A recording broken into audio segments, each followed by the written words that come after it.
Amados irmãos, esses fatos descritos aqui nessa passagem revelam um momento muito difícil da igreja primitiva, daquela igreja que estava começando a partir da ascensão do Senhor Jesus.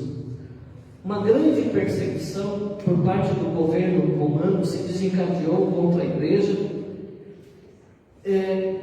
e essa perseguição começou com o apedrejamento de Estevão. Lembra que Estevão foi apedrejado à vista de todos?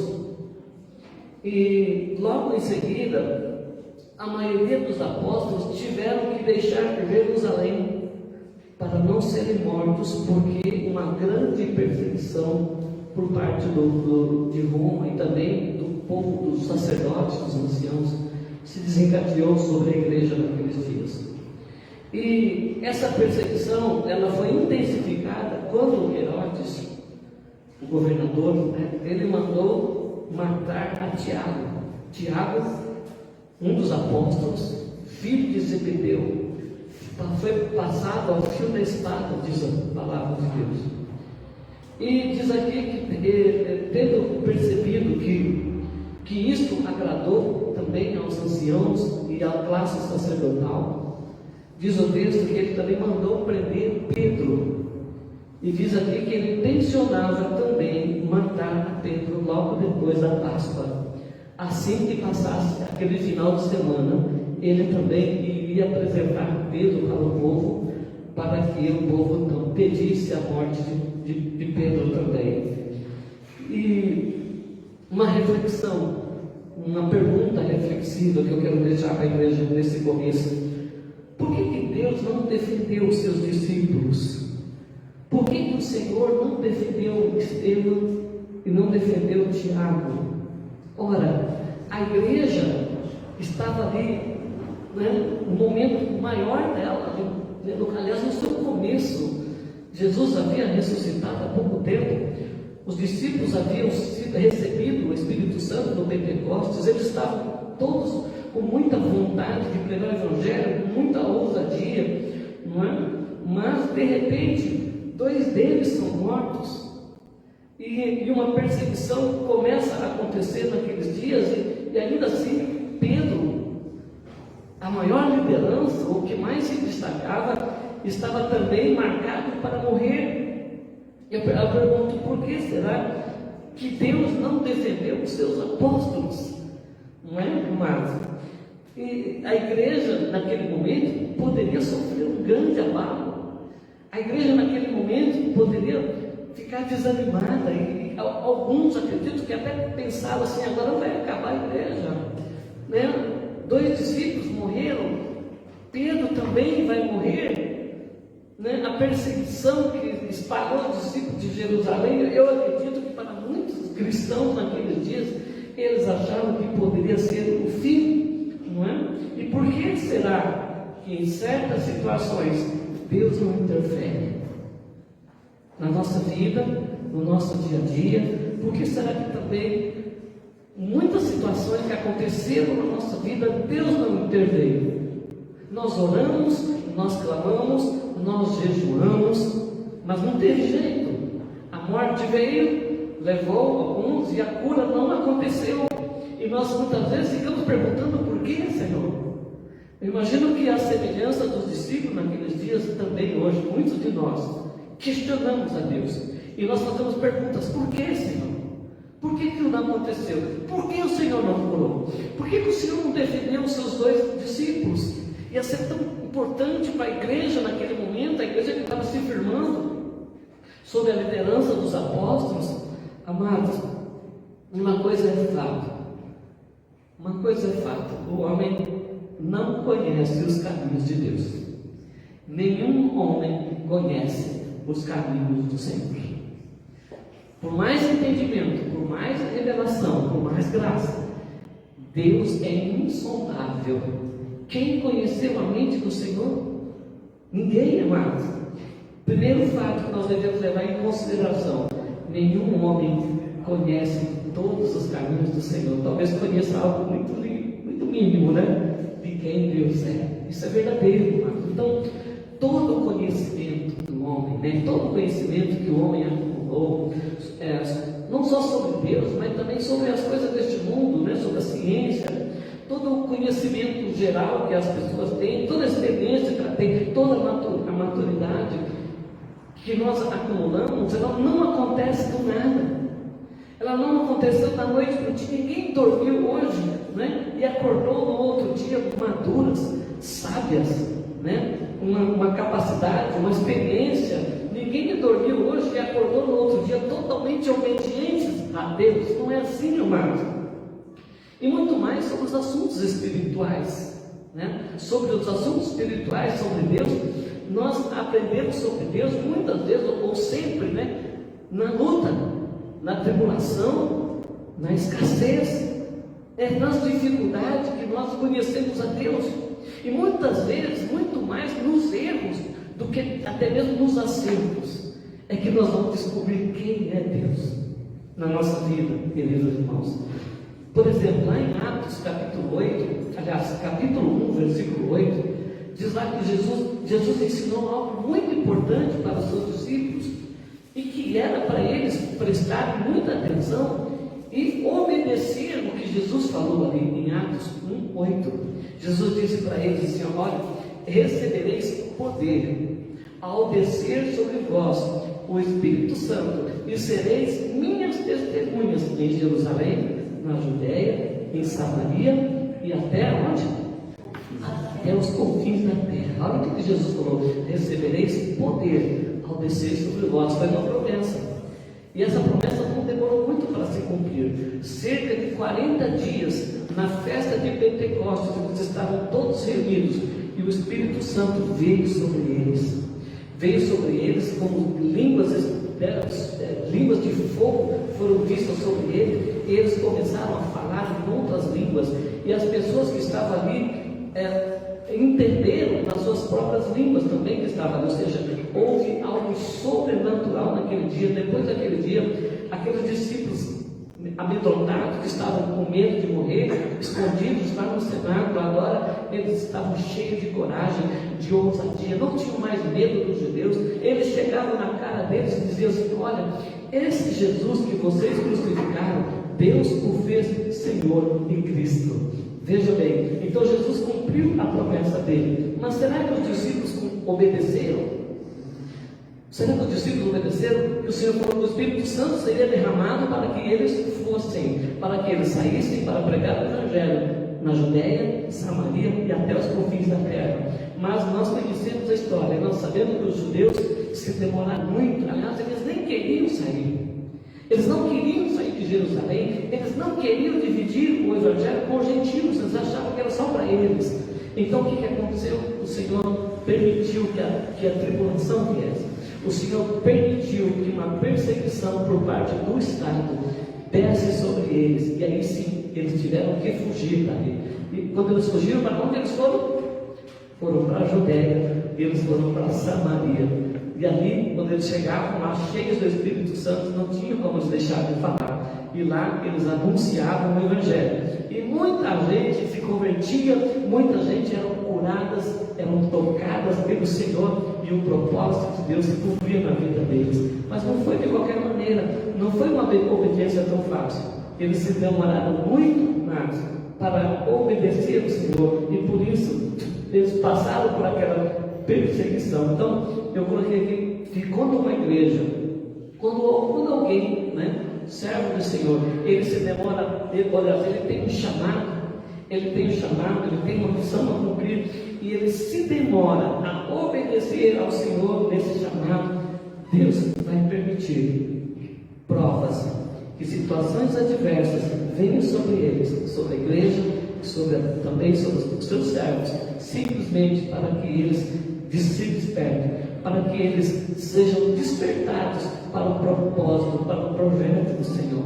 Porque a maioria de nós não somos obedientes de cara, a maioria de nós nos acomodamos, a maioria de nós, mesmo tendo um chamado, mesmo tendo uma promessa, aliás, um mandamento do Senhor claro nas Escrituras, quando Jesus falou assim: toda autoridade me foi dada nos céus e na terra, ide, portanto, e batizai as pessoas, sede minhas testemunhas, às nações, batizando-os em nome do Pai, do Filho e do Espírito Santo, e ensinando-os a guardar todas as coisas. Esse chamado é para a igreja, esse chamado é para nós. E muitas vezes, quando a igreja se demora para fazer isso, Deus permite a luta, Deus permite a prova, para que a gente se coloque no caminho. Foi exatamente isso o que aconteceu com os discípulos naquele dia. Então, quando a igreja de Jesus, ela deixa de cumprir o seu chamado, o seu id de fazer discípulos, ela começa muitas vezes a bater cabeça. Ela começa muitas vezes a brigar por coisas insignificantes. Ela começa a discutir doutrinas, ela começa a discutir, ensinos que não tem porquê, não tem fundamento, não há necessidade mais. Mas ela começa a brigar entre si, a se desentender, né? Como eu disse, por coisas bobas, por coisas sem sentido. E às vezes o projeto, o propósito do Senhor está deixado de lado. Nós precisamos prestar muita atenção nisso, amado. Olhando aqui, voltando aqui na situação da igreja primitiva, eu penso que certamente, a perda daqueles dois discípulos, né, e aquela perseguição implacável contra a igreja do Senhor, e depois ainda Pedro marcado para morrer, eu imagino que isso deve ter trazido um sentimento de frustração, um sentimento de derrota para aquele povo naquele momento, né? Um sentimento de perda, algo desanimador deve ter vindo sobre ele. E eu imagino que só sobrou uma coisa para eles. Para aquela igreja naquele momento só sobrou uma coisa, né? E na verdade, isto que sobrou era tudo que a igreja precisava mesmo. Só sobrou uma coisa, e isto que sobrou era de verdade a única coisa que a igreja precisava, porque todas as outras coisas dependiam de Deus, todas as demais coisas estão nas mãos de Deus, mas uma coisa sobrou para a igreja, e isto que sobrou para a igreja, o que era mesmo, amados? Clamar a Deus. Versículo 5, na parte B, diz aí, Pedro, pois, estava guardado no cárcere, mas havia oração incessante por parte da igreja a favor dele. Se a igreja ficou desanimada, se a igreja ficou frustrada, se a igreja deixou de fazer algumas coisas, uma coisa ela não deixou de fazer, que foi clamar e orar pela vida de Pedro. Uma coisa a igreja não perdeu: a esperança e a fé de que o Senhor poderia resgatá-los e fazer alguma coisa surgir nova daquela luta, daquela tribulação. Amém, irmãos? Talvez a maioria de vocês não saibam, mas a nossa igreja metodista está passando na sua, institucionalmente falando, especialmente na rede de ensino, está passando por um momento difícil, muito difícil, por causa do mercado, por causa de outras, uma administração, de algumas coisas que aconteceram. Então, assim, as nossas instituições de ensino estão sendo vendidos os prédios, né, para saldar as dívidas. Mas eu quero dizer uma coisa para vocês, sabe? Eu tenho sentido isso muito forte no meu coração. Não importam os bens, não importam os prédios. O que a igreja não pode perder é a esperança, é o poder da oração. A igreja não pode deixar de clamar e de orar, porque essas coisas passam, essas coisas são daqui. Tudo isso é da instituição dos homens. O que a igreja não pode deixar de perder é a sua fé naquele que tem poder para de uma coisa, sabe, do caos, uma situação drástica, Deus renovar tudo de novo e colocar tudo em pé de novo. Eu não tenho dúvidas, a nossa igreja está passando, institucionalmente falando, está passando por uma crise muito grande, não é? Mas eu não tenho dúvida que através disso Deus vai trazer um renovo muito grande nessa igreja. Eu acredito que a igreja metodista vai ser muito usada no Brasil nesse avivamento que virá no final dos tempos. A nossa igreja vai sair na vanguarda desse avivamento, porque é a nossa igreja que tem passado por essa luta muito mais do que as outras, né? Eu digo por causa dessas coisas que estão acontecendo institucionalmente falando. Mas a nossa igreja não vai perder a fé, ela não vai perder a esperança, ela vai continuar clamando ao Senhor, porque quando ela clama, o Senhor vem e faz o milagre acontecer, amado. Eu disse que só restou uma coisa para a igreja, só restou a oração. né? E aí a igreja vai descobrir, e ela descobriu depois disso, que era somente isso que ela precisava. Ela não precisava de mais nada. Ela só precisava de orar. Ela só precisava entender que o caminho dela é a oração. O tema dessa mensagem é o caminho da igreja. Qual que é o caminho da igreja? O caminho da igreja é a oração. O caminho da igreja é estar de joelho na presença do Senhor. Por isso que nós fizemos aqui 21 dias de oração, que está fechando hoje, né, irmão? 21 dias eu tenho orado para que a nossa igreja receba os frutos dessa campanha de oração. Eu tenho orado por cada membro que foi fiel nessa campanha, que não se deixou, sabe, levar, que sabe que foi forte, foi firme. Eu estou orando para que Deus derrame uma bênção muito especial na vida individual de cada irmão. E certamente a coletividade também na nossa igreja será abençoada poderosamente. Nós vamos ver o retrato de Deus. Nós vamos ver o milagre de Deus. No momento em que os discípulos estavam sem nenhuma fé, eles presenciaram o milagre do Senhor. Enquanto a igreja orava, diz o texto bíblico que Deus enviou o seu anjo, que entrou naquela prisão, aonde Pedro estava algemado, no meio de duas escoltas de soldados. Diz o texto que o anjo entrou, o anjo acordou Pedro. Os soldados continuaram dormindo, mas o Pedro acordou. O anjo tomou ele pelos braços e disse: me segue. E eles passaram por aquela escolta de soldado, ninguém viu, né? Quando chegaram nos portões, diz o texto que os portões da prisão se abriram automaticamente. E Pedro se deu conta que ele estava liberto, estava salvo daquela prisão. Por causa do quê? Porque havia oração incessante por parte da igreja a favor de Pedro. Aleluia. É a nossa oração que salva, é a nossa oração que faz a diferença na vida da igreja, na vida dos nossos irmãos, na vida dos nossos familiares. E nós não podemos perder isso de vista, amados irmãos. O plano de Herodes foi frustrado. Por quê? Porque havia oração incessante por parte da igreja. Eu quero dizer para vocês que nada pode parar na igreja que ora. Nada pode parar a igreja que ora. O nosso culto hoje está diferente, não está? Será que foi à toa? Não foi à toa. É porque hoje nós estamos terminando 21 dias de oração, de jejum, na presença do Senhor. Não foi por nada que o culto hoje está diferente, viu, Carol? Não foi por nada. Porque a glória de Deus, o poder de Deus está de uma forma diferente sobre a nossa igreja. Nada pode parar na igreja que ora. A oração, alguém já disse, que é a alavanca que move a mão de Deus para que Ele possa agir na terra, interferir nas nossas lutas, nas nossas dificuldades, nas nossas crises, para nos abençoar, para nos dar força, para nos dar vitória, amados irmãos.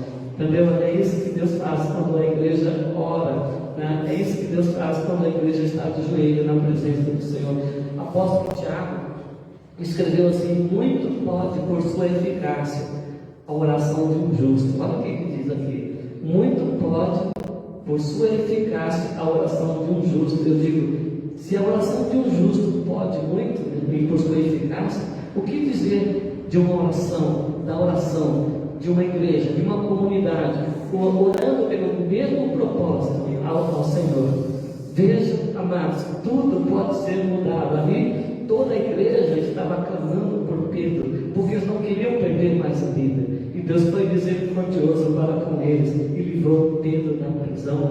E nós sabemos que Herodes não teve nenhum poder contra a vida dele, ninguém, aliás, contra a vida de Pedro, até que o Senhor concluiu a missão da vida dele. Então eu quero concluir essa palavra,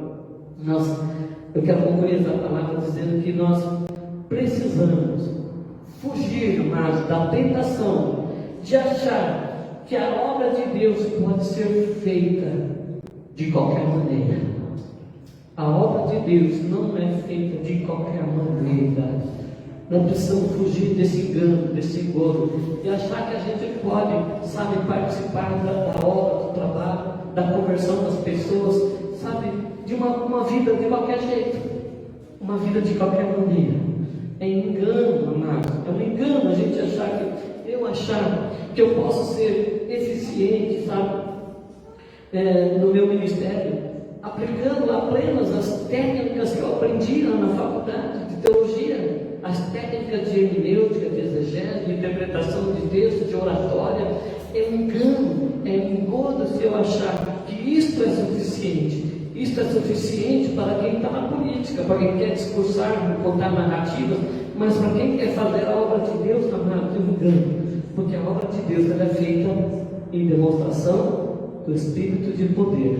O apóstolo Paulo, ele tinha um poder, ele poderia se gabar, ele poderia confiar na sua técnica, afinal de contas, a Bíblia diz que ele foi ensinado por um mestre muito famoso em Israel. Ele foi educado aos pés de Gamaliel. Naquele tempo, o ensino era isso, as pessoas confiavam seus filhos, não tinha escola como é hoje, as pessoas confiavam seus filhos aos pés de um mestre, de um sábio, que todos reconheciam naquele tempo. E ali ele aprendia aos pés daquela pessoa. Gamaliel era um homem desse. Paulo foi educado na lei dos judeus através deste homem. Então Paulo era um homem muito preparado, conforme o mundo, conforme as técnicas deste mundo. Mas quando ele foi evangelizar os coríntios, ele escreveu o seguinte para eles: ele falou assim, eu, quando fui ter convosco, anunciando-vos o testemunho de Deus, eu não o fiz com ostentação de linguagem ou de sabedoria, porque decidi nada saber entre vós, senão a Jesus Cristo e este crucificado. A minha palavra e a minha pregação não consistiram em linguagem persuasiva de sabedoria, mas em demonstração do Espírito e de poder. Quando Paulo foi pregar o Evangelho para eles, ele o fez com sinais, com curas, com milagres, para que a fé daquele povo não fosse apoiada por homens, em conceitos humanos, mas fosse apoiada no milagre de Deus, no poder de Deus. É isso. Então é um engano muito grande achar que nós, a igreja, o pastor, qualquer um, pode fazer a obra de Deus de qualquer maneira. Não, nós precisamos do milagre de Deus. Nós precisamos agir, sabe, aqui juntinho com o Espírito Santo, porque é Ele que faz milagre. É Ele que convence os homens do pecado, da justiça e do juízo. Ninguém pode converter uma pessoa. Só o Espírito Santo pode convencer alguém amado do pecado. Amém? Amém. Então todo o trabalho da igreja, ela precisa ser precedido de oração. Por que nós jejuamos 21 dias? Qual que é o objetivo? Consagrando o ano de 2024 ao Senhor, consagrando os nossos dons, os nossos serviços, as nossas obras a Deus, para que Ele possa operar através de nós os sinais e os milagres, entendeu? Por isso, então, todo o trabalho da igreja precisa ser precedido de oração, senão será apenas obra humana, senão será apenas uma tentativa frustrada humana, amados. A pregação precisa ser regada, precisa ser preparada com oração, com jejum. O louvor precisa ser ministrado sob oração e jejum. O ensino precisa ser ministrado sob oração e jejum, irmãos, para que Deus possa trazer conversão nos corações. Amém? Enquanto houver oração incessante por parte da igreja, haverão livramentos. Enquanto houver oração incessante por parte da igreja, haverão curas, haverá conversões, haverão milagres. Amém? Agora, se nós negligenciarmos isso, a igreja vai também sofrer as consequências dessa desobediência. Que Deus tenha misericórdia de nós, que Deus nos coloque no caminho da obediência, que o Senhor nos ajude a depender dele o tempo todo. Amém? Nossa campanha está encerrando hoje, mas logo virá outra, né, pessoal? Logo virá outra campanha. Aguardem que você será desafiado a orar. Talvez a próxima vai ser oração da madrugada, não sei, ou oração de 3 horas, né? O Ministério de Oração preparou tudo isso. Então fique atento, não fique alheio. E você no seu dia a dia, o desafio nosso hoje, o apelo que eu faço hoje é para que nós não baixemos a guarda. Não baixa a guarda. Não é porque nós terminamos um período de oração ou de jejum que nós vamos baixar a guarda. Agora eu posso dormir até tarde. Agora eu já cumpri. Agora eu posso comer à vontade. Não, amados. O desafio que eu faço é que você consiga dar continuidade. Não pare. Alguém já disse que a glória dos acampamentos, a gente fez muito acampamento. E o acampamento é uma bênção, o encontro com Deus é uma bênção. E alguém já disse uma vez no livro que eu li, diz assim que a glória dos acampamentos, a maior glória do acampamento é a gente trazer o avivamento para o nosso dia a dia. É a gente trazer aquilo que nós vivemos lá no nosso dia a dia. Entendeu? Porque aí nós vamos ser avivados o tempo todo. Nós vamos continuar avivados o tempo todo. Então, o apelo que eu faço é: não pare de orar. Continue buscando, continue orando, continue jejuando. E nós vamos ver o que Deus vai fazer. Vamos ficar atentos ao que Deus vai fazer, para que Ele possa abençoar a nossa vida, a nossa casa, para que Deus possa abençoar a nossa igreja, em nome de Jesus. Amém?